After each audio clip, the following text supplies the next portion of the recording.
నమస్కారం. నా TV news వార్తలకు స్వాగతం. ముందుగా వార్తల్లోని ముఖ్యాంశాలు. సీఎంగా తొలి ప్రసంగంలో భావోద్వేగానికి గురైన విజయ్ ప్రజల ప్రేమే రాజకీయాలకు తెచ్చిందని వెల్లడి. యువత ఉపాధిపై ప్రత్యేక దృష్టి పెడతారని విజయ్ తొలి సీఎంగా ప్రసంగం సోషల్ మీడియాలో వైరల్.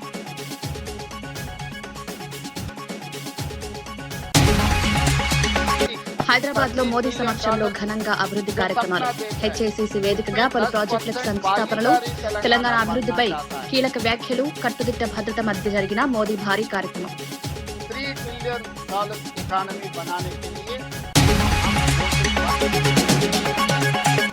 వైఎస్ఆర్సీపీ పాలనలో రాష్ట్రం నాశనమైందన్న కొల్లు రవీంద్ర.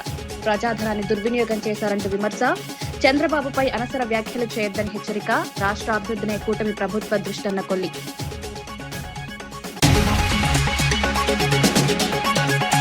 తెలంగాణ పెండింగ్ అంశాలపై మోదీ స్పందించాలన్న చామల. ఆర్ఆర్ఆర్ మెట్రోకు కేంద్రం సహకరించాలని విజ్ఞప్తి. బీసీ రిజర్వేషన్లపై కేంద్రం వైఖరి చెప్పాలన్న మంత్రి. భద్రాచలం పంచాయతీలపై విలీనం కావాలని కీలక డిమాండ్.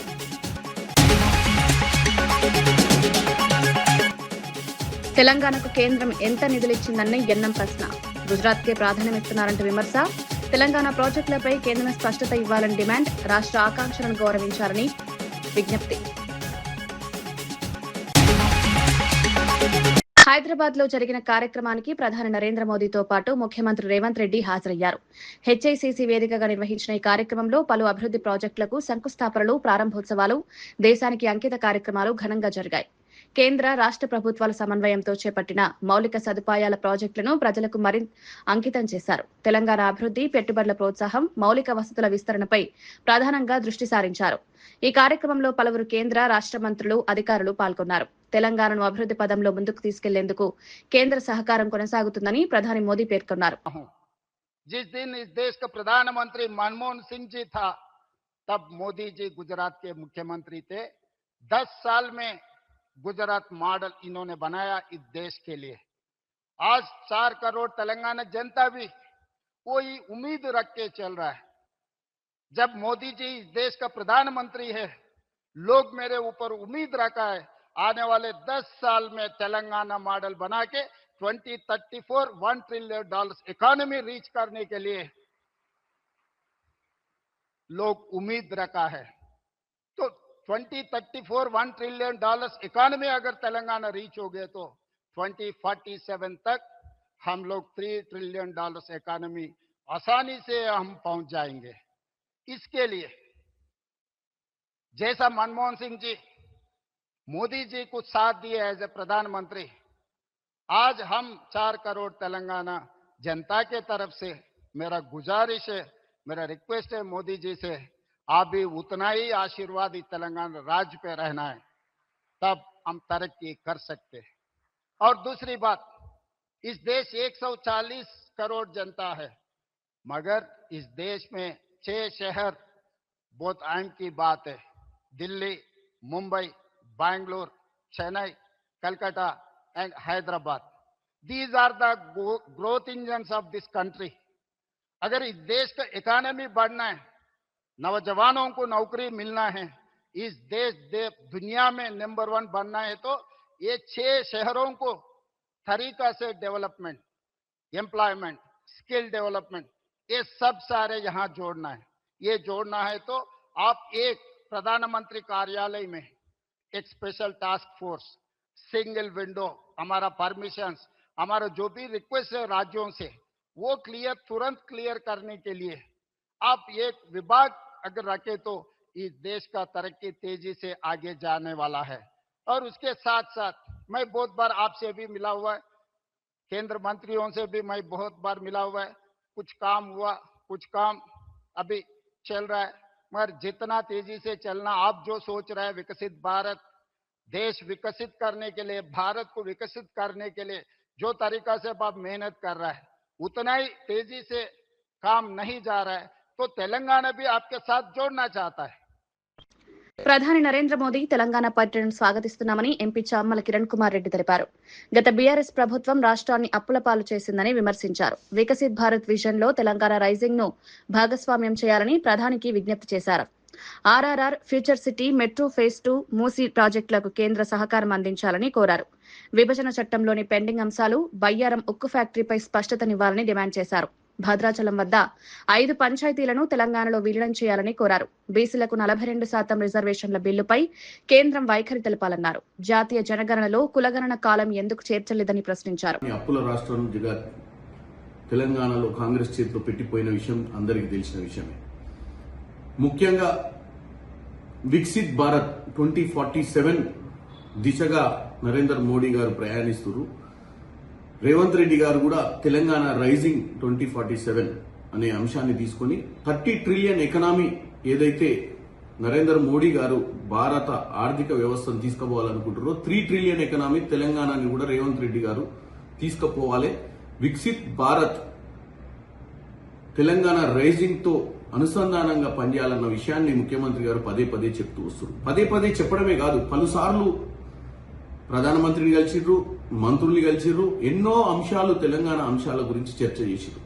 ఈ రోజు RRR లాంటివి, ఈ రోజు ఫ్యూచర్ సిటీ లాంటి చాలా అవసరమైనటువంటి తెలంగాణ అభివృద్ధికి అవసరమైనటువంటి కొన్ని విషయాలపై ఎన్నోసార్లు చర్చలు జరిగింది. ఈ రోజు ప్రధానమంత్రి గారు ఎలాగ వస్తారు కాబట్టి తెలంగాణలో విభజన హామీలో భద్రాచలంలో ఉన్నటువంటి 5 ముంపు గ్రామాలకు సంబంధించి అంశం కానీ, బయ్యారం ఫ్యాక్టరీ విషయం కానీ, విభజన హామీలో కూడా కొన్ని పెండింగ్ ఉన్న అంశాల గురించి కూడా ఈరోజు మాట్లాడాలని, దాంతోపాటు తెలంగాణ ప్రభుత్వం గత 2.5 సంవత్సరాలు అధికారంలో ఉన్నప్పుడు బీసీ బిడ్డలకు ఏదైతే ఇచ్చినటువంటి వాగ్దానం మేరకు 42% రిజర్వేషన్ బిల్లును అసెంబ్లీలో తీర్మానం చేసి, కేబినెట్ లో ఆమోదం చేసి, ఆర్డినెన్స్ చేసి ఢిల్లీకి పంపించడం జరిగింది. దాని మీద కూడా ఈరోజు తెలంగాణ బీసీ బిడ్డలను ఉద్దేశించి ఒక బీసీ నాయకుడిగా, ఎందుకంటే ఆయనే పెద్ద బీసీ నాయకుడు అని బీజేపీ నాయకులు చెప్తున్నారు కాబట్టి, ఒక బీసీ బిడ్డగా, బీసీ నాయకునిగా, ప్రధానమంత్రిగా ఈ రోజు వాళ్ళ ఇప్పుడు పెండింగ్ ఉన్నటువంటి ఆర్డినెన్స్ ని ఏం చేస్తారనేది తెలియజేయాలి. జనగణనలో కులగణన కూడా చేస్తామని చెప్పారు కానీ అటువంటి అంశాలు ఏది కూడా దాంట్లో పెట్టలేదు. ఈ మధ్య కాలంలో 16, 17, 18 సమయంలో పార్లమెంట్ నిర్వహించి డీలిమిటేషన్, ఎక్స్టెన్షన్ ఆఫ్ సీట్స్ ని, అలాగే మహిళా రిజర్వేషన్ ని పెట్టి, మహిళా రిజర్వేషన్ మేమందరం వ్యతిరేకమని చెప్పడానికి ప్రయత్నించారు వాళ్ళు. మేము మహిళా రిజర్వేషన్ వ్యతిరేకం కాదని పదే పదే చెప్తున్నాము. మేము చెప్పేది ఏంటంటే, డీలిమిటేషన్ మీరు 2027 సెన్సస్ తర్వాత తీసుకునే విషయమే అయితే, ఇప్పుడు జరుగుతున్న జనగణనలో బీసీ కులగణనకు సంబంధించిన అంశాలు ఏది కూడా దాంట్లో పెట్టలేదనే దాన్ని నరేంద్ర మోడీ గారు గుర్తుంచుకోవాలి. కాబట్టి ఈరోజు తెలంగాణలో ఆయన వచ్చినప్పుడు డెఫినెట్ గా ఈ అంశాలన్నీ మాట్లాడాలి. ఎందుకంటే ఈ తెలంగాణలో ఉన్నటువంటి ప్రభుత్వానికి చిత్తశుద్ధి ఉంది. మాకు రాజకీయాలకు అతీతంగా డెవలప్మెంట్ కు సహకరించాలి. మేము తీసుకున్నటువంటి నిర్ణయం బీసీ కులగణన మీద కూడా వారిగా స్పందించాలని కోరుకుంటున్నాను. తమిళనాడు ముఖ్యమంత్రిగా తొలి ప్రసంగంలో జోసెఫ్ విజయ్ భావోద్వేగానికి గురయ్యారు. గత 25 ఏళ్లుగా ప్రజలు తనను తమ్ముడిగా, అన్నగా, తన మనిషిలాగా ఆదరించారని అన్నారు. రాజకీయాల్లోకి రావాలని ప్రజలే పిలిచారని పేర్కొన్నారు. ఎన్నో అవమానాలు, కుట్రలు ఎదురైనా ప్రజలు తనపై నమ్మకం ఉంచారన్నారు. సాధ్యమైన ప్రతి పని ప్రజల కోసం చేస్తారని హామీ ఇచ్చారు. విజయ్ ప్రసంగం అభిమానులను, పార్టీ కార్యకర్తలను భావోద్వేగానికి గురిచేసింది. రాష్ట్ర అభివృద్ధి, యువత ఉపాధి, ప్రజా సంక్షేమంపై ప్రత్యేక దృష్టి పెడతారని తెలిపారు. ప్రస్తుతం విజయ్ ప్రసంగంలో సోషల్ మీడియాలో వైరల్ గా మారింది. అసిస్టెంట్ డైరెక్టருக்கு பிறந்த ஒரு பிள்ளையா எனக்கும் வாழ்க்கையில வறுமைனா என்னன்னு எனக்கு நல்லாவே தெரியும். பசினா என்னன்னு எனக்கு நல்லாவே தெரியும். நான் ஒன்றும் பெரிய மன்னர் பரம்பரையிலிருந்தெல்லாம் வந்துடல. உங்களை மாதிரி தான், உங்களில் ஒருத்த மாதிரி தான், உங்க குடும்பத்தில் ஒருத்த மாதிரி தான், உங்க புள்ள மாதிரி தான், உங்க மகன் மாதிரி தான், உங்க அண்ணன் மாதிரி தான், உங்க தம்பி மாதிரி தான்.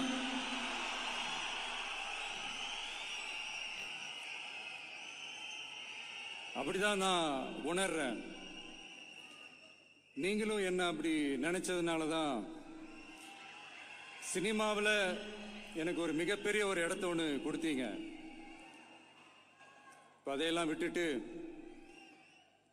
உங்களுக்காக நன்றி கடன் செலுத்துறதுக்காக அரசியலுக்கு வந்த உங்க விஜய, இந்த விஜய, நீ வா விஜய், நாங்களா இருக்கோம், பாத்துக்கிறோம். விஜய் தம்பி நீ வா, நாங்க இருக்கோம். விஜய் தம்பி நீ வா, நாங்க இருக்கோம். அண்ணா நீ வாடா, நாங்களா இருக்கோம். நண்பா நீ வா நண்பா நாங்களா இருக்கோம்னு சொல்லி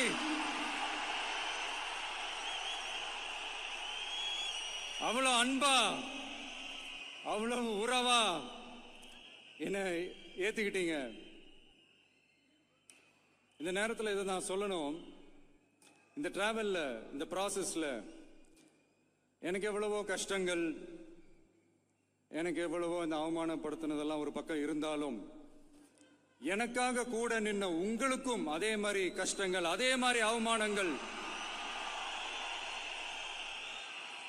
அதையெல்லாம் நீங்க பெருசா எடுத்துக்காம, அதையெல்லாம் நீங்க பொருட்டாவே எடுத்துக்காம, என்னோட வலிகளை, என்னோட வேதனைகளை உங்களோட தான் நினைச்சு என் கூடவே நின்னு இன்னைக்கு சி ஜோசப் விஜய் எனும் நான்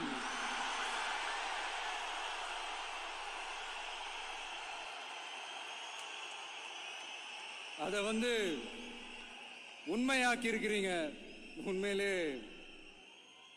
எனக்கு என்ன சொல்றதுன்னு எனக்கு தெரியல. என்னுடைய உறவுகளே, என்னுடைய சொந்தங்களே, நான் ஒன்றும் தேவ தூதன்லாம் கிடையாது. நானும் ஒரு இயல்பான ஒரு வாழ்க்கை வாழ்ற ஒரு சாதாரணமான மனுஷன்தான். நான் முன்னாடியே சொன்ன மாதிரி அது செய்வேன் இது செய்வேன்னு பொய்யான வாக்குறுதிகள்லாம் கொடுத்து உங்களை நான் ஏமாற்ற மாட்டேன். ప్రధాని నరేంద్ర మోదీ తెలంగాణ అభివృద్ధికి ఎంతో కృషి చేస్తున్నారని కేంద్ర మంత్రి కిషన్ రెడ్డి అన్నారు. హైదరాబాద్ హెచ్ఐసిసిలో జరిగిన కార్యక్రమంలో మాట్లాడిన ఆయన తెలంగాణలో రైల్వే నెట్వర్క్ విస్తరణ జరిగిందని తెలిపారు. గిరిజన యూనివర్సిటీ ఏర్పాటు కూడా కేంద్రం చొరవతో జరిగిందన్నారు. ప్రతిపక్షాలు అధికారంలో ఉన్న రాష్ట్రాల్లో కూడా మోదీ అభివృద్ధి కార్యక్రమాలు అమలు చేశారని పేర్కొన్నారు. తెలంగాణకు కేంద్రం భారీగా నిధులు కేటాయించి మౌలిక సదుపాయాల అభివృద్ధికి సహకరిస్తోందన్నారు. ప్రజల సంక్షేమం, అభివృద్ధే మోదీ ప్రభుత్వ లక్ష్యమని తెలిపారు. నరేంద్ర మోడీ గారు చాలా రోజుల తర్వాత ఈరోజు మన యొక్క తెలంగాణ గడ్డ మీద అడుగు పెట్టారు. తెలంగాణ రాష్ట్రంలో ప్రధానమంత్రిగా బాధ్యతలు చేపట్టిన తర్వాత నరేంద్ర మోడీ గారి నేతృత్వంలో అనేక రకాల అభివృద్ధి కార్యక్రమాలు, జాతీయ రహదారులు స్వాతంత్రం వచ్చినప్పటి నుంచి గౌరవనీయులు నరేంద్ర మోడీ గారు ప్రధానమంత్రిగా బాధ్యతలు చేపట్టిన తర్వాత మరి ఏ రకంగా అభివృద్ధి జరిగిందో మనకు తెలుసు. స్వాతంత్రం వచ్చినప్పటి నుంచి 2014 వరకు 2400 కిలోమీటర్ల నేషనల్ హైవేస్ ఉంటే ఈ 11 సంవత్సరాలలో మరి సుమారు 2600 కిలోమీటర్లు జాతీయ రహదారులు పెరగడం జరిగింది. పెద్ద ఎత్తున కేంద్ర ప్రభుత్వము జాతీయ రహదారుల మీద ఖర్చు పెట్టడం జరిగింది. అందులో ఈరోజు మరికొన్ని రహదారులు చేరుతా ఉన్నాయి. అదేవిధంగా రైల్వే నెట్వర్క్ కూడా ఈరోజు తెలంగాణలో చాలా అభివృద్ధి జరుగుతూ ఉంది. సుమారు 42 railway stations at a time తెలంగాణలో, కొన్ని కొత్త రైల్వే స్టేషన్స్, కొన్ని రీడెవలప్మెంట్ చేస్తున్నటువంటి రైల్వే స్టేషన్స్ కూడా స్వాతంత్రం వచ్చిన తర్వాత మొదటిసారి ఎట్ ఏ టైం ఇన్ని రైల్వే స్టేషన్స్ డెవలప్మెంట్ అవుతా ఉన్నాయి. ఇప్పటికే చెల్లపల్లి రైల్వే స్టేషన్ ప్రధానమంత్రి గారి చేతుల మీదుగా పూర్తి చేసుకున్నాం. మన రాష్ట్ర రాజధాని అయినటువంటి దక్షిణ భారతదేశంలో one of the biggest railway station అయినటువంటి సికింద్రాబాద్ 220 కోట్లతోటి ప్రధానమంత్రి గారు స్వయంగా వచ్చి భూమి పూజ చేసుకున్నారు. ఈ యొక్క సంవత్సరం ఎండింగ్లో అది శంషాబాద్ ఎయిర్పోర్ట్ లాగా మన యొక్క సికింద్రాబాద్ రైల్వే స్టేషన్ ఉండబోతుందనే విషయాన్ని ఈ సందర్భంగా మనయేస్తున్నాను. అంతేకాదు ఈరోజు మన యొక్క తెలంగాణ రాష్ట్రంలో సమ్మక్క సారక్క సెంట్రల్ యూనివర్సిటీ కావచ్చు, లేకపోతే మరి రైల్వేకి సంబంధించినటువంటి రైల్ మ్యానుఫ్యాక్చరింగ్ యూనిట్ కావచ్చు, ఎయిమ్స్ హాస్పిటల్ కావచ్చు, ఈ రకంగా అనేక రామగుండంలో ఫెర్టిలైజర్ పరిశ్రమ కావచ్చు, అనేక రకాల ఈరోజు పనులు ప్రారంభమై మరి కొన్ని భూమి పూజ కావాల్సి కూడా ఉన్నది. స్వాతంత్రం వచ్చినప్పటి నుంచి ఏ రకంగానైతే మన తెలంగాణ అభివృద్ధి జరిగిందో అదే స్థాయిలో మరింతగా మోడీ గారి యొక్క సహాయ సహకారాలతోటి ఈ యొక్క తెలంగాణ కూడా అభివృద్ధి జరుగుతున్న విషయాన్ని సందర్భంగా మనయేస్తున్నాను. ముఖ్యమంత్రి గారు ఈ మధ్యలో చెప్పినటువంటి ప్రధాని మోదీ తెలంగాణకు చెందిన బీజేపీ కేంద్ర మంత్రులు రాష్ట్రానికి ఎంత నిధులు తీసుకొచ్చారో చెప్పాలని ప్రభుత్వ విప్ ఎన్ఎం శ్రీనివాసరెడ్డి డిమాండ్ చేశారు. పక్క రాష్ట్రాలకు భారీగా నిధులు కేటాయిస్తున్న కేంద్రం తెలంగాణను నిర్లక్ష్యం చేస్తోందని విమర్శించారు. గత 12 ఏళ్లుగా రాష్ట్ర అభివృద్ధిపై కేంద్రం ప్రత్యేక శ్రద్ధ చూపలేదన్నారు. గుజరాత్పై మాత్రమే ఎక్కువ దృష్టి పెట్టి తెలంగాణ అభివృద్ధిని పట్టించుకోవడం లేదని ఆరోపించారు. రాష్ట్రానికి రావాల్సిన ప్రాజెక్టులు, నిధుల విషయంలో కేంద్రం స్పష్టతనివ్వాలని కోరారు. తెలంగాణ ప్రజల ఆకాంక్షలకు అనుగుణంగా వ్యవహరించాలని బీజేపీ నాయకత్వాన్ని ఎన్ఎం శ్రీనివాస్ రెడ్డి డిమాండ్ చేశారు. అవన్నీ గతం. ఇప్పుడు ముఖ్యంగా Palamuru Rangareddy lift irrigation scheme మొదలుపెట్టినప్పుడు మహబూబ్ నగర్ కు మోడీ గారు వస్తే నేను అక్కడనే ప్రత్యక్షంగా విన్నా. జాతీయ హోదా ఇస్తాము అని చెప్పిండ్రు. ప్రధానమంత్రి అయిపోయిన తర్వాత దాన్ని ఊసి మర్చిపోయినరు. ఏ బీజేపీ ఎంపీ గాని కేంద్ర మంత్రి గాని ఎందుకు మా పాలమూరుకు జాతీయ హోదా ఇవ్వవు అని చెప్పి అడిగిన పాపాన పోలే. అదే పోలవరంకు సెంట్రల్ అసిస్టెన్స్ దొరుకుతా ఉంది, క్లియరెన్సులు అయిపోతా ఉన్నాయి, శరవేగంగా పోలవరం నిర్మాణం పూర్తి చేసుకుంటా ఉన్నది. మరి మా పాలమూరు బిడ్డలు ఈ దేశంలో లేరా? పోనీ బీజేపీ కోటే లేదా? ఒక నిర్లక్ష్యం, నిరాదరణ తెలంగాణ పట్ల ఉన్నది. అలాగే మనకు ఫైనాన్షియల్ డిస్ట్రిక్ట్ అని చెప్పి ఎప్పుడో కట్టుకున్నాం. మొత్తం బ్యాంకింగ్ ఇండస్ట్రీ మొత్తం అక్కడికి వచ్చింది. దీన్ని కాదని చెప్పి ఇక్కడ అన్ని ఇంటర్నేషనల్ బ్యాంక్స్ వస్తున్నాయని చెప్పి గుజరాత్ లో గిఫ్ట్ సిటీ అని చెప్పి తను వచ్చిన తర్వాత అక్కడ ఒకటి ఏర్పాటు చేసి ఎన్నో సదుపాయాలు ఇచ్చి ప్రపంచంలోని ఫైనాన్షియల్ ఇన్స్టిట్యూషన్స్ అన్నిటికీ కూడా అక్కడ స్పెషల్ ఎకనామిక్ జోన్ క్రియేట్ చేసి అక్కడికి తీసుకొచ్చిండు. మరి ఆ గిఫ్ట్ సిటీకి ఇచ్చిన రాయితీలు కానీ ఆ ఎస్సీజెడ్ స్టేటస్ కానీ హైదరాబాద్ లో ఉన్న ఫైనాన్షియల్ డిస్ట్రిక్ట్ ఎందుకు ఇవ్వలేదు? మొత్తం వ్యాపారం గుజరాత్ కు పోవాలి. అలాగే వ్యాపార సంస్థ నిలబడడానికి ఫైనాన్స్ ఇచ్చే ఫైనాన్షియల్ ఇన్స్టిట్యూషన్స్ అన్ని గుజరాత్ లో ఉంటే వాటి కడపలో ఒక వీధికి టిప్పు సుల్తాన్ పేరు పెట్టడాన్ని టీటీడీ బోర్డు సభ్యుడు భానుప్రకాష్ రెడ్డి తీవ్రంగా వ్యతిరేకించారు. దీనివల్ల రెండు వర్గాల మధ్య చిచ్చు పెట్టే ప్రయత్నం జరుగుతోందని ఆరోపించారు. హనుమాన్ జయంతి శోభాయాత్రను అడ్డుకునే కుట్రలో భాగంగానే ఇలాంటి ప్రతిపాదనలు తెస్తున్నారని విమర్శించారు. వేడుకలను యథావిధిగా నిర్వహించేందుకు డీజీపీ తక్షణ చర్యలు తీసుకోవాలని డిమాండ్ చేశారు. ప్రజల మనోభావాలను దెబ్బతీసే నిర్ణయాలను ఉపసంహరించుకోవాలని కోరారు. ప్రస్తుతం ఈ వ్యవహారం కడప రాజకీయాల్లో చర్చనీయాంశంగా మారింది. ఇది ఒక ఉద్దేశపూర్వకంగా ఎల్లుండు హనుమాన్ జయంతి సందర్భంగా శోభాయాత్ర అత్యంత వైభవంగా అక్కడ హిందూ బంధువులు నిర్వహించుకుంటున్నారు కాబట్టి దాన్ని అడ్డుకోవాలని చెప్పి దాన్ని ఏ విధంగా రద్దు చేయాలని చెప్పి ఒక కుట్ర కోణంలో నిన్న ఆ కార్యక్రమాన్ని వారు తీసుకురావడం జరిగింది. అక్కడ నుండి కొందరు ముస్లింలు ఇది మంచిది కాదు, మతాల మధ్య విభేదాలు పెట్టడం మంచిది కాదు. నేను రాష్ట్ర ప్రభుత్వాన్ని డీజీపీ గారిని కూడా కోరుకుంటున్నాను. నిన్న కడప నగరంలో ఒక కూడలికి పేరు మార్చాలని చెప్పి రెండు వర్గాల మధ్య విభేదాలు రావడం జరిగింది. టిప్పు సుల్తాన్ పేరు పెట్టాలని చెప్పి అక్కడ నుండి కొందరు ప్రతిపాదించడం జరిగింది. సుల్తాన్లు సైతాన్లు మనకు అవసరం లేదు, సుల్తాన్లు సైతాన్లు మాకు అవసరం లేదు, మనకు అవసరం లేదు మిత్రులారా. ఇది ఒక ఉద్దేశపూర్వకంగా ఎల్లుండు హనుమాన్ జయంతి సందర్భంగా శోభాయాత్ర అత్యంత వైభవంగా అక్కడ హిందూ బంధువులు నిర్వహించుకుంటున్నారు కాబట్టి దాన్ని అడ్డుకోవాలని చెప్పి దాన్ని ఏ విధంగా రద్దు చేయాలని చెప్పి ఒక కుట్ర కోణంలో నిన్న ఆ కార్యక్రమాన్ని వారు తీసుకురావడం జరిగింది. అక్కడ నుండి కొందరు ముస్లింలు ఇది మంచిది కాదు, మతాల మధ్య విభేదాలు పెట్టడం మంచిది కాదు. నేను రాష్ట్ర ప్రభుత్వాన్ని డీజీపీ గారిని కూడా కోరుకుంటున్నాను. ప్రధాని మోదీ సభలో తాను బీజేపీలో చేరుతున్నట్లు జరుగుతున్న ప్రచారాన్ని ఎమ్మెల్యే రాజాసింగ్ ఖండించారు.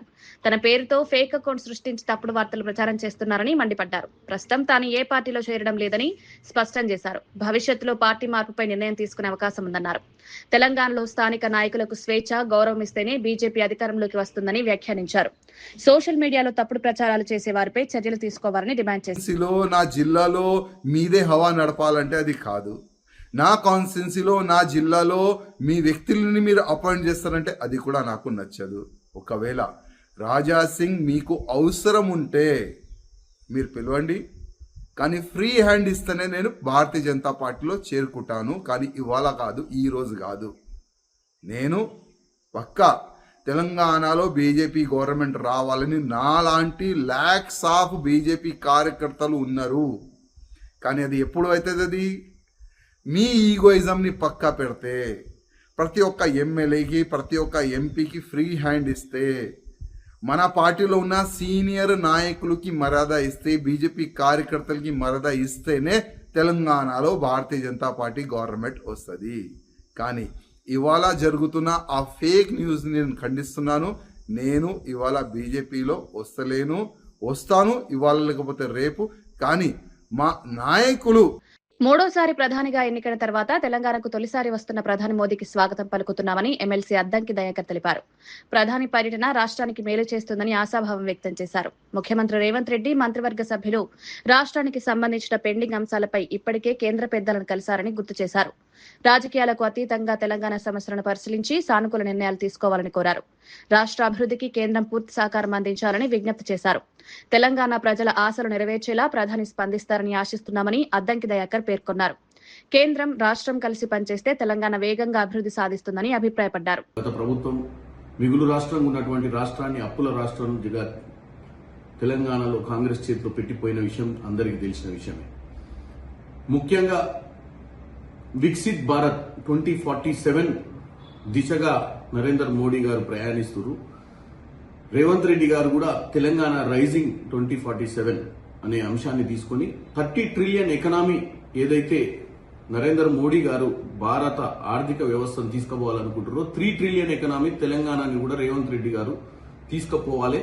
వికసిత్ భారత్ తెలంగాణ రైజింగ్ తో అనుసంధానంగా పనిచేయాలన్న విషయాన్ని ముఖ్యమంత్రి గారు పదే పదే చెప్తూ వస్తున్నారు. పదే పదే చెప్పడమే కాదు, పలుసార్లు ప్రధానమంత్రిని కలిసిర్రు, మంత్రుల్ని కలిసిర్రు, ఎన్నో అంశాలు తెలంగాణ అంశాల గురించి చర్చ చేసిర్రు. ఈ రోజు RRR లాంటివి, ఈ రోజు ఫ్యూచర్ సిటీ లాంటి చాలా అవసరమైనటువంటి తెలంగాణ అభివృద్ధికి అవసరమైనటువంటి కొన్ని విషయాలపై ఎన్నోసార్లు చర్చలు జరిగింది. ఈ రోజు ప్రధానమంత్రి గారు ఎలా వస్తున్నారు కాబట్టి తెలంగాణలో విభజన హామీలో భద్రాచలంలో ఉన్నటువంటి 5 ముంపు గ్రామాలకు సంబంధించి అంశం గాని, బయ్యారం ఫ్యాక్టరీ విషయం గాని, విభజన హామీలో కూడా కొన్ని పెండింగ్ ఉన్న అంశాల గురించి కూడా ఈ రోజు మాట్లాడాలని, దాంతో పాటు తెలంగాణ ప్రభుత్వం గత 2.5 సంవత్సరాలు అధికారంలో ఉన్నప్పుడు బీసీ బిడ్డలకు ఏదైతే ఇచ్చినటువంటి వాగ్దానం మేరకు 42% రిజర్వేషన్ బిల్లును అసెంబ్లీలో తీర్మానం చేసి, కేబినెట్ లో ఆమోదం చేసి, ఆర్డినెన్స్ చేసి ఢిల్లీకి పంపించడం జరిగింది. దాని మీద కూడా ఈ రోజు తెలంగాణ బీసీ బిడ్డలను ఉద్దేశించి ఒక బీసీ నాయకుడిగా, ఎందుకంటే ఆయనే పెద్ద బీసీ నాయకుడు అని బీజేపీ నాయకులు చెప్తున్నారు కాబట్టి, ఒక బీసీ బిడ్డగా, బీసీ నాయకునిగా, ప్రధానమంత్రిగా ఈ రోజు వాళ్ళ ఇప్పుడు పెండింగ్ ఉన్నటువంటి ఆర్డినెన్స్ ని ఏం చేస్తారనేది తెలియజేయాలి. జనగణనలో కులగణన కూడా చేస్తామని చెప్పారు కానీ అటువంటి అంశాలు ఏది కూడా దాంట్లో పెట్టలేదు. ఈ మధ్య కాలంలో 16, 17, 18 సమయంలో పార్లమెంట్ నిర్వహించి డీలిమిటేషన్, ఎక్స్టెన్షన్ ఆఫ్ సీట్స్ ని, అలాగే మహిళా రిజర్వేషన్ ని పెట్టి, మహిళా రిజర్వేషన్ మేమందరం వ్యతిరేకమని చెప్పడానికి ప్రయత్నించారు వాళ్ళు. మేము మహిళా రిజర్వేషన్ వ్యతిరేకం కాదని పదే పదే చెప్తున్నాము. మేము చెప్పేది ఏంటంటే, డీలిమిటేషన్ మీరు 2027 సెన్సస్ తర్వాత తీసుకునే విషయమే అయితే, ఇప్పుడు జరుగుతున్న జనగణనలో బీసీ కులగణనకు సంబంధించిన అంశాలు ఏది కూడా దాంట్లో పెట్టలేదనే దాన్ని నరేంద్ర మోడీ గారు గుర్తుంచుకోవాలి. కాబట్టి ఈ రోజు తెలంగాణలో ఆయన వచ్చినప్పుడు డెఫినెట్ గా ఈ అంశాలన్నీ మాట్లాడాలి. ఎందుకంటే ఈ తెలంగాణలో ఉన్నటువంటి ప్రభుత్వానికి చిత్తశుద్ధి ఉంది. మాకు రాజకీయాలకు అతీతంగా డెవలప్మెంట్ కు సహకరించాలి. మేము తీసుకున్నటువంటి నిర్ణయం బీసీ కులగణన మీద కూడా వారిలో స్పందించాలని కోరుకుంటున్నాను. హైదరాబాద్ అంబర్పేటలో ఓబీసీ కులగణన డిమాండ్తో భారీ నిరసన కార్యక్రమం ప్రారంభమైంది. వి హనుమంతరావు ఆమరణ నిరాహార దీక్ష చేపట్టి జాతీయ జనగణనలో ఓబీసీ కుల వివరాలు చేర్చాలని డిమాండ్ చేశారు. ప్రత్యేక ఓబీసీ మంత్రిత్వ శాఖ ఏర్పాటు చేయాలని కూడా కేంద్రాన్ని కోరారు. బీసీ సంక్షేమ సంఘాల నేతలు జాజుల శ్రీనివాస్ గౌడ్ సహా పలువురు నాయకులు దీక్షకు మద్దతు ప్రకటించారు. ఓబీసీ కులగణన అమలులో జరుగుతున్న జాప్యంపై రాజకీయ పార్టీలు ఆందోళన వ్యక్తం చేస్తున్నాయి. సామాజిక న్యాయం, సమాన హక్కుల కోసం ఈ ఉద్యమం కొనసాగుతుందని నేతలు తెలిపారు. గౌరవ ప్రధానమంత్రి గారు మీరు ఓబీసీని అంటున్నారు. ఈ దేశంలో ఒక ఓబీసీ ప్రధానమంత్రి అయినటువంటి సందర్భంలో న్యాయం జరగకపోతే అంటే మీరు ఎవరి చేతిలో కీలు బొమ్మగా మేము భావించాల్సి వస్తుంది. పేరుకు మీరు బీసీనే కానీ మిమ్మల్ని ఆడిస్తున్నది వేరే వర్గాల వాళ్ళు అనుకున్నప్పుడు అత్యున్నత స్థానంలో ఉన్నటువంటి వాళ్లే న్యాయం చేయలేనటువంటి దుస్థితి దేశంలో బీసీలకు కొనసాగితే రాజ్యాధికారాన్ని కైవసం చేసుకునే బీసీల ముందున్నటువంటి ఏకైక పరిష్కారం. అంబర్పేటకి వెళ్ళి ఎమ్మెల్యే గెలిచింది కదా కిషన్ రెడ్డి గారు, ఇవాళ నేను బీసీల పక్షపాతిని అంటున్నావు కదా, మరి ఎక్కడ దాచుకున్నావు? ఎక్కడ పోయినావు? నీ చెవులు వినపడతలేవా? కళ్ళు కనపడతలేవా? బీసీలు ఇంత పెద్ద ఎత్తున మా కులగణన కావాలంటే కిషన్ రెడ్డి ఎందుకు స్పందించాడు? హనుమంతరావు అన్న దీక్ష మీద కిషన్ రెడ్డి స్పందించాలి, బండి సంజయ్ గారు కూడా స్పందించాలి, రామచంద్రరావు స్పందించాలి. లేకపోతే హనుమంతరావు అన్నకి ఏమన్నా అయితే దేశవ్యాప్తంగా భారత్ బంద్ పిలిపిస్తామని చెప్పి సందర్భంగా హెచ్చరిస్తున్నాం. స్వస్థన 60 కోట్ల మందికి లాభం చేసిన వాళ్ళు అయితే నా ఉద్దేశం. దీనికి అన్ని రాజకీయ పార్టీలు మద్దతు ఇస్తుంది, ఎక్సెప్ట్ బీజేపీ వాళ్ళు కూడా. అందులో బీసీ నాయకులు ఇక్కడ 3-4 ఎంపీలు కలిసి వాళ్ళు ఎందుకు మాట్లాడతలేరురా బాబు? మేము మా ఓట్లు పడలేరా బాబు? మీకు మీ నాయకుడి గురించి మీరు మా పొట్ట కొడతారని అడుగుతున్నా. కనుక తప్పనిసరిగా ఇది అయ్యే వరకు అన్ని పార్టీలు వస్తున్నాయి. తాడిపత్రి ఎమ్మెల్యే మాజీ ఎమ్మెల్యే జేసీ ప్రభాకర్ రెడ్డి మరో వినూత్న కార్యక్రమంతో ముందుకొచ్చారు. ఈ నెల 25న జరగనున్న తన పుట్టినరోజు సందర్భంగా ప్రజలకు 3 ఆసక్తికర ప్రశ్నలు అడిగి ఉత్తమ సమాధానాలకు బహుమతులు ప్రకటించారు. పాల్గొనే వారు స్పష్టంగా, సంక్షిప్తంగా సమాధానాలు పంపాలని కోరారు. ఈ నెల 17 వరకు ఎంట్రీలు స్వీకరిస్తామని తెలిపారు. ప్రజలతో అనుబంధాన్ని పెంచే లక్ష్యంతో ఈ కార్యక్రమం చేపట్టినట్లు తెలిపారు. ప్రస్తుతం తాడిపత్రి ఆంధ్రప్రదేశ్ రాజకీయ వర్గాల్లో జేసీ వినూత్న ఆలోచన చర్చనీయాంశంగా మారింది. అనే దాన్ని మీరు ఊరికి ఒక జవాబు రాయాల. రెండో క్వశ్చన్, సమాజంలో మహిళ పాత్ర, మహిళల యొక్క డ్యూటీస్ అనుకోండి, పాత్ర అనుకోండి, బాధ్యత ఎలా ఉండాలి, 2026లో విద్యార్థులు ఎలా ఉండాలి, షాపులు పేర్లు ఇచ్చినాం, మెగా మాల్, వద్దీ షోరూమ్, తాడిపత్రి ఈవెంట్స్, ఇట్లా ఇవి పెట్టింటాం, క్యాన్లు పెట్టింటాం. దీంట్లోకి ఇట్లా వేసేయాలి. ఆంధ్రప్రదేశ్లో గత వైఎస్ఆర్సీపీ ప్రభుత్వం 5 ఏళ్ల పాలనలో రాష్ట్రాన్ని నాశనం చేసిందని మంత్రి కొల్లు రవీంద్ర విమర్శించారు. ప్రజాధనాన్ని దుర్వినియోగం చేశారని ఆరోపించారు. వైద్య, ఆరోగ్యం, సంక్షేమాన్ని పూర్తిగా నిర్లక్ష్యం చేశారని మండిపడ్డారు. ముఖ్యమంత్రి చంద్రబాబు నాయుడుపై అనవసర వ్యాఖ్యలు చేయొద్దని వైఎస్ఆర్సీపీ నేతలకు హెచ్చరించారు. రాష్ట్ర వనరులను ఎవరు దుర్వినియోగం చేశారో ప్రజలకు బాగా తెలుసన్నారు. ప్రస్తుత ప్రభుత్వం అభివృద్ధి పరిపాలనపై దృష్టి పెట్టి పనిచేస్తోందని తెలిపారు. రాష్ట్రాన్ని అభివృద్ధి పదంలో ముందుకు తీసుకువెళ్లేందుకు కూటమి ప్రభుత్వం కృషి చేస్తోందని కొల్లు రవీంద్ర పేర్కొన్నారు. వాళ్ళని చూస్తా ఉంటే మీరు 5 ఏళ్ల పరిపాలనలో ఒక్కటంటే ఒకటి మీరు మంచి పని చేశామని చెప్పి జగన్మోహన్ రెడ్డి గారు చెప్పగలరా? అనేక మందిని పొట్టన పెట్టుకున్నారే, పీకలు కోసారే. ఇవన్నీ రాష్ట్ర ప్రజలు మర్చిపోతారనుకుంటున్నారా? ప్రశ్నిస్తే కేసులు, ఎదురుదాడులు, నిలదీస్తే నరికివేతలు. 5 ఏళ్లు మీ పరిపాలనలో అల్లకొల్లాలోనూ ఈ రాష్ట్ర ప్రజలు అల్లాడిపోయారే. బయటకు వచ్చి స్వేచ్ఛగా ఒక మాట చెప్పుకోలేనటువంటి పరిస్థితులు మీరు కల్పించారే. మాస్కులు అడిగిన పాపానికి డాక్టర్ సుధాకర్ని పిచ్చోని చేసి చంపేశారే. శాండ్ మాఫియా గురించి అడిగినటువంటి వ్యక్తిని ఉరి తీసేశారే. ఇవన్నీ కూడా రాష్ట్ర ప్రజలు మర్చిపోయారనుకుంటున్నారా? మీడియాని పీక నొక్కింది వాస్తవం కాదా? అడుగడుగున అరాచకాలు, అకృత్యాలు ఈ రాష్ట్రాన్ని సర్వనాశనం చేసి ఇప్పుడు నీతి కౌరులు చెప్తా ఉన్నారు. ఆస్తిలో వాటా అడిగిందని చెప్పి చెల్లిపైనే మరి వ్యక్తిత్వ హననానికి వాళ్ళ సభ్యులతో మాట్లాడించినటువంటి విధానం చూస్తే నిజంగా ఒక అన్న అని చెప్పుకోవడానికి కూడా, అన్నలంటే ఎలా ఉంటారా అని చెప్పుకోవడానికి కూడా చాలా సిగ్గు అనిపిస్తుంది. ఇవాళ అనేక రకమైనటువంటి అభివృద్ధి సంక్షేమ కార్యక్రమాలు సంస్థలు, గూగుల్ సంస్థ, అలాగే ఆర్సెలర్ మిట్టల్ స్టీల్ ప్లాంట్, మొన్ననే నూతనంగా రాయల్ ఎన్ఫీల్డ్, ఇలాంటి అనేక సంస్థలు ఈ రాష్ట్రానికి వస్తూ ఉంటే ఇవాళ కుట్రపూరితమైనటువంటి ఆలోచనలతో అసలు వాళ్ళు చేసినటువంటి దోపిడీలన్నీ కూడా ఇవాళ ప్రజలకి పూర్తిగా అర్థమైపోతూ ఉంటే ఇంకా ఈ ప్రభుత్వం మీద, ఈ రాష్ట్ర ప్రజల మీద బురద జల్లాలని చేస్తున్నటువంటి ఈ ప్రయత్నానికి ఎట్టి పరిస్థితుల్లో ప్రజలు గమనిస్తున్నారని, ఖచ్చితంగా ప్రజలు కూటమితోనే ఉంటారని చెప్పి మరొకసారి తెలియజేసుకుంటూ ఇలాంటి వ్యక్తుల్ని తరిమి కొట్టాలని చెప్పి రాష్ట్ర ప్రజలను కోరుతా ఉన్నాను. అంతర్జాతీయ మదర్స్ డే సందర్భంగా గుంటూరు పశ్చిమ నియోజకవర్గంలో ఎమ్మెల్యే గల్లా మాధవి భారీ వైద్య శిబిరం నిర్వహించారు. మహిళా కార్మికుల ఆరోగ్య పరీక్షలు, అవగాహన కార్యక్రమాలు చేపట్టారు. సమాజానికి విశేష సేవలందిస్తున్న పారిశుద్ధ కార్మిక మహిళలను చీరలతో సన్మానించారు. మహిళలు లేని ఇల్లు, పారిశుద్ధ కార్మికులు లేని సమాజం ఊహించలేమని గల్లా మాధవి అన్నారు. మహిళా కార్మికుల సేవలను గుర్తించి వారికి గౌరవం ఇవ్వడం ప్రతి ఒక్కరి బాధ్యత అన్నారు. ఎవరైనా ఉన్నారు అని అంటే వాళ్ళు శానిటరీ వర్కర్లు, కాబట్టి వారికి ఒక చిరు ప్రయత్నంగా వారి యొక్క సేవని గుర్తిస్తూ ఒక పక్కన, అదేవిధంగా ఈరోజు అందులో ఉన్న మాతృమూర్తులందరికీ కూడా ఈ యొక్క అవకాశంగా భావిస్తూ వాళ్ళని చిన్న సత్కారం చేసుకునే ఒక ప్రయత్నం చేయాలి అని అనుకున్నాము. తల్లి లేని ఇల్లు ఎలాంటిదో, శానిటరీ వర్కర్ లేని వీధి అలాంటిదే అని చెప్పడంలో ఎలాంటి అనుమానం లేదు. అలాగే నిత్యం మన అందరికీ చేదోడు వాదోడుగా ఉంటున్న శానిటరీ ఉమెన్ అందరికీ కూడా మాతృదినోత్సవ శుభాకాంక్షలు. ఇవి ఈనాటి వార్తా విశేషాలు. మరో బులెటిన్లో మళ్ళీ కలుద్దాం. నమస్కారం.